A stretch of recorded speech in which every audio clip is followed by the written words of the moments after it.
Hey friends, it's day 13 in Lent, and today we are in Psalm 95, Exodus 16, 1-8, and Colossians 1, 15-23.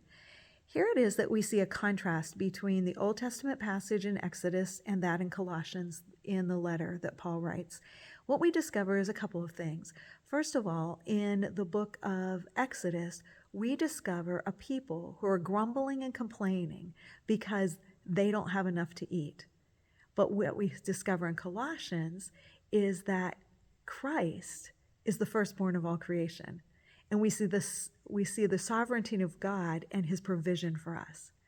In Exodus, Moses is being grumbled and complained to by the Israelite people. And they are so upset, and they are without what they want and what they need. And they're grumbling against the authority of Moses.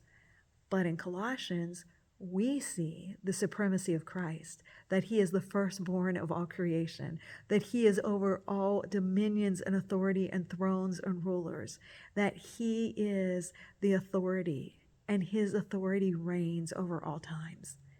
We also see something else. We see a broken relationship in Exodus, a broken relationship between God and his people.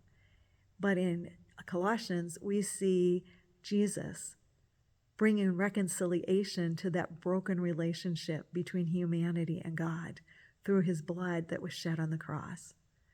As we consider in this season of Lent the contrast here between the two different things that are taking place in all three areas, what we need to remember is that we can become just like the Israelites. We can grumble and complain and be just like them. But we need to step back and recognize that in the midst of our lives, that God is our provider, that he is continually with us, and that he's caring for our every need.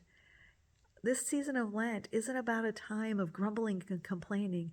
It's a time about recognizing what God has done for us in giving of his son, Jesus Christ, that we might have reconciliation and that we might be able to live in relationship with God.